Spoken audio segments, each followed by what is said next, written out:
Hi, how are you? Je suis français. But how are you? Can you speak in English? Thank you very much.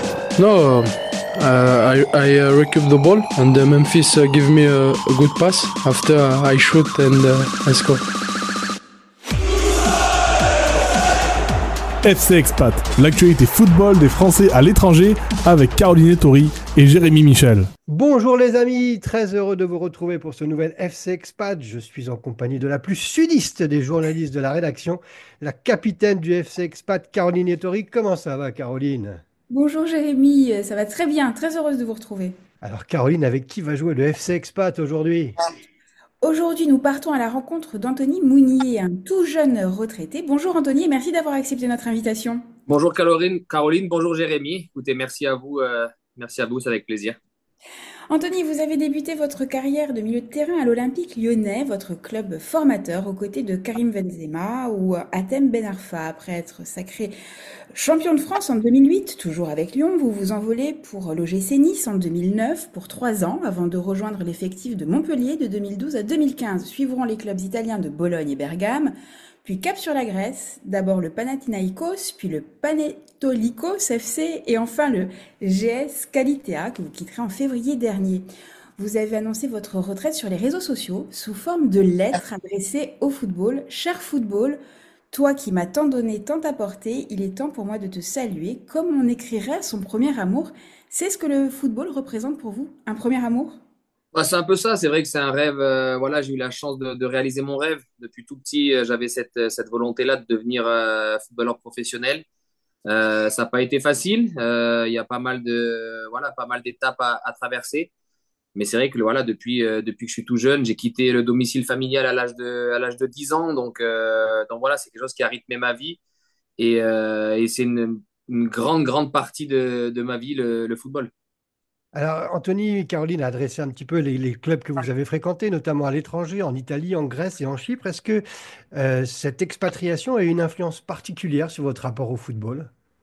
Non, c'est vrai que moi j'étais formé en France. Après j'ai fait des bons clubs en France et à un moment donné il y a eu une volonté voilà de voir ce qui se faisait à l'étranger.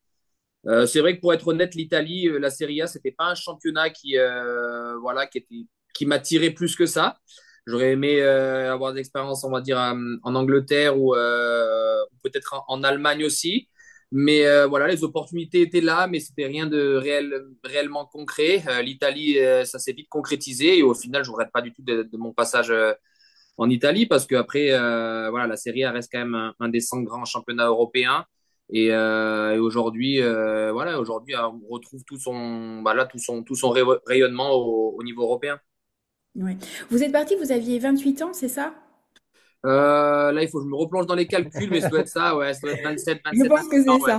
Ouais, c'est ça, ouais. Vous savez mieux que moi, vous avez mieux étudié, vous connaissez mieux que moi. Ah oui, on connaît votre vie maintenant, Anthony. Je connais tout. Vous diriez que c'était le bon moment pour vous de découvrir un autre football? Ouais, c'était le bon moment. J'avais des opportunités à ce moment-là aussi pour aller dans on va dire, d'autres championnats étrangers, mais pas des championnats majeurs. Voilà, et ma volonté était de rester vraiment dans des grands championnats. Et l'Italie faisait partie pour moi des grands championnats. Donc c'était le bon moment. C'est vrai que j'avais la Ligue 1, je connaissais. J'ai fait avec Lyon, avec Nice, avec Montpellier. Et je pensais avoir fait le tour. Alors Anthony, vous l'avez dit, vous avez quitté la maison à 10 ans, mais en tant qu'homme à 28 ans, quand on débarque comme ça à l'étranger, ça se passe comment dans les premiers jours? Et on recherche des contacts avec d'autres Français, vous êtes parti seul, est-ce que vous parliez anglais, italien? Enfin, voilà, comment est-ce que vous vous souvenez de ces premiers jours Alors, d'expatriation? déjà, je parlais pas anglais, je parlais pas italien. L'italien, c'est toujours une langue qui m'a toujours plu. Et je disais à mon épouse, on s'est rencontrés très tôt, je disais si un jour je parle italien, je crois que je parlais plus français parce que j'étais vraiment amoureux de cette langue. Donc, je suis arrivé en Italie, je parlais pas un mot d'italien, pas un mot d'anglais. On va dire que les Français, au niveau des langues, on n'est pas très, très doués. Je peux vous confirmer que les Italiens, c'est pas non plus mieux. Mais voilà, et comme j'ai dit, j'ai toujours eu, voilà, l'italien, c'est une langue qui m'a toujours plu. Donc le club est très bien structuré. On avait des cours qui étaient mis en place. Et moi, après 3 4 mois, voilà, je parlais italien. L'avantage que j'avais, je pense, c'est que je n'avais pas peur de me tromper. Mm. Donc, j'étais pas forcément timide. J'essayais. Et puis, quitte à me faire reprendre, c'est comme ça qu'on apprend. Mais après, quand on est dans le pays, c'est vrai que ça va vite. Et aujourd'hui, voilà, je parle italien. Je le parle toujours. Je l'ai gardé. Donc, ça, c'est super. C'est un excellent conseil, ça, oui. De se Oui, ne pas lancer avoir sans peur de avoir peur de se tomber. tromper. Ouais, je pense que c'est Absolument. ça, parce qu'aujourd'hui, quand on va en public ou quelque part, on parle pas la langue, on parle quelques mots, eh ben voilà, on a peur de faire des erreurs, mais il y a que comme ça qu'on apprend à parler la langue dans le pays. Et puis encore une fois, on parlait de respect tout à l'heure pour les horaires. Moi, je pars du principe que quand on arrive dans le pays, c'est une forme de respect aussi de se mettre à la langue du pays. Quand je vois aujourd'hui, pour citer eux, hein, mais quand je vois aujourd'hui des Brésiliens qui sont en France depuis 10 ans et qui parlent pas un mot de français, euh, si je suis club, ça me dérange. Oui, juste pour nos auditeurs, nous avions rendez-vous à une heure précise et Anthony était là même 2 minutes avant, donc nous l'avons remercié. C'est pour ça qu'il y a eu cet échange sur les horaires à respecter. Anthony, quel rapprochement pouvez-vous faire entre les footballs italien, français et grec? Parle-t-on du même sport autant sur le terrain qu'en dehors? Alors, c'est le même sport, en effet. Après, il y a des grandes différences. Moi, j'ai appris la culture du travail en Italie. C'est vrai que en Italie, le championnat est très, on va dire, est plus basé sur la tactique. Niveau physique, ça l'est aussi. Mais je pense que le championnat français est beaucoup plus complet. C'est-à-dire qu'il rassemble un peu tout.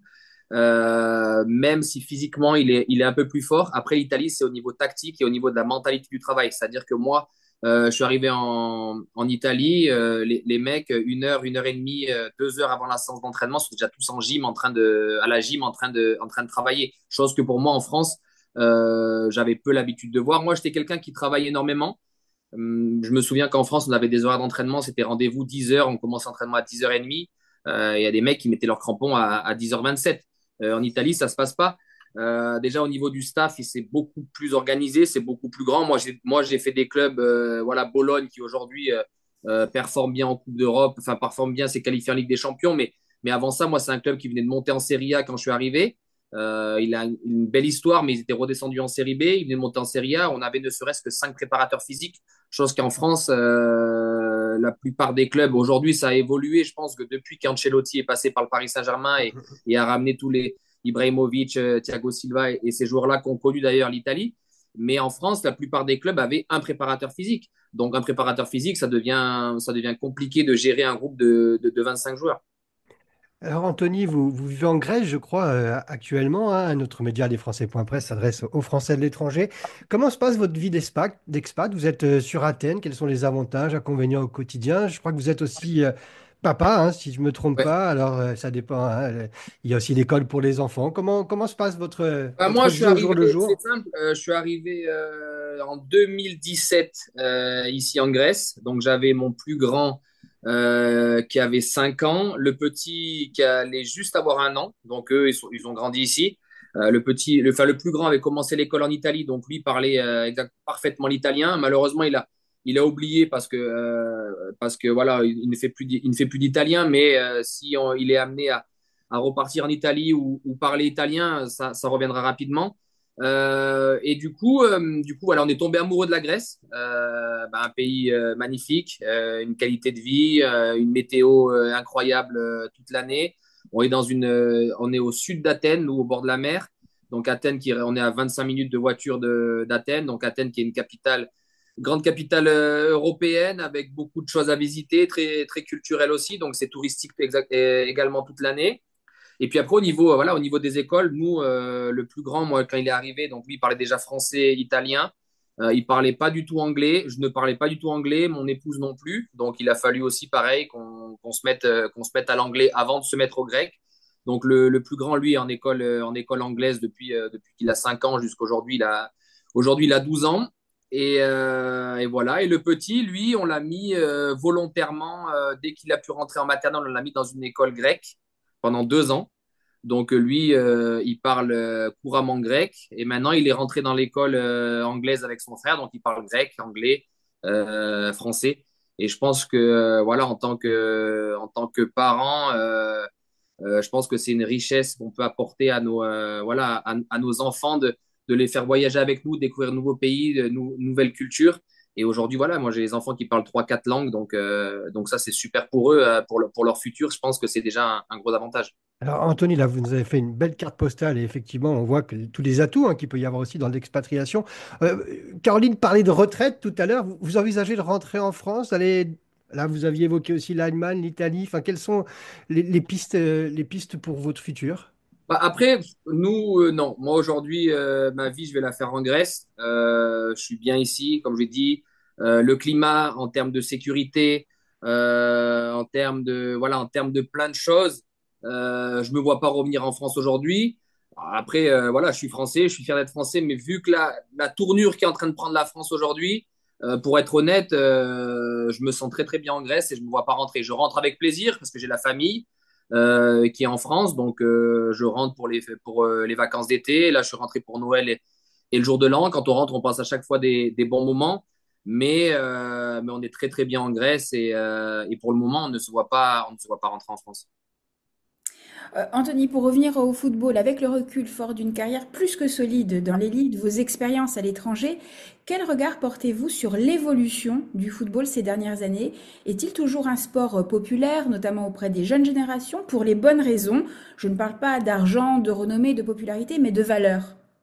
Bah, je pense qu'aujourd'hui, voilà, le foot est en train de changer, mais je pense que ça reste le sport populaire, ça reste le sport numéro un, mais il faut s'adapter parce que comme la société a changé, comme la nouvelle génération qui arrive et qui est arrivée à changer aussi, ben forcément, ça se répercute dans le football. Donc le football a changé. Aujourd'hui, être éducateur ou être formateur pour des jeunes dans le foot, ben, ça devient de plus en plus compliqué. Il faut s'adapter à cette nouvelle génération aujourd'hui qui a accès aux réseaux sociaux, qui a les iPads, qui a les téléphones, qui a Internet, chose que par exemple moi je n'avais pas à mon âge. Et c'est ce que j'essaie de dire à mes enfants, de les laisser un peu loin de ça, parce qu'aujourd'hui j'ai l'impression que les jeunes, euh, ils veulent devenir footballeurs, mais pour les réseaux sociaux, pour Instagram, pour TikTok, pour tout ça. Et ils oublient un peu parce que c'est vrai, quand on regarde le football sur Internet, sur YouTube, sur TikTok, sur Instagram, ça paraît facile de devenir footballeur. Mais aujourd'hui, je pense qu'il y en a beaucoup qui oublient les efforts et les sacrifices qu'il faut faire. Et c'est dommage. Alors, Anthony, on arrive déjà à la fin du temps réglementaire de notre échange, hein. J'ai une dernière question dans les arrêts de jeu, toujours un peu décalé. Vous êtes mis au marathon, hein. Je crois que vous préparez notamment celui de Séville qui se tiendra fin février. Vous évoquiez les réseaux. Alors là, moi, j'engage tout le monde à vous suivre sur les réseaux parce qu'on Merci. vous voit courir à 5 heures du matin. Et alors moi, voilà, quand je regarde un peu ce que vous faites, je me dis, bon, allez, moi, je vais aller à la salle de sport aujourd'hui. Donc, ça a aussi du bien dans les réseaux sociaux Non, parce non, que non, je suis d'accord, je suis d'accord. C'est vous- vrai que vous- ça a des bonnes choses. Moi, ouais. aujourd'hui, voilà, vous parliez du marathon. Moi, j'ai arrêté mon contrat en février 2024. Donc, mon contrat allait jusqu'à juin 2024. Donc, ça n'a pas été facile d'arrêter en cours de saison comme ça. Et c'est vrai que je me suis retrouvé un peu dans la course à pied, ce goût de l'effort, l'envie de se dépasser. Et puis, au lieu de courir comme ça pour courir, j'ai d'abord fait un premier semi-marathon ici à Athènes. Après, j'ai eu la chance d'avoir été invité pour faire le marathon pour tous en août durant les Jeux Olympiques à Paris.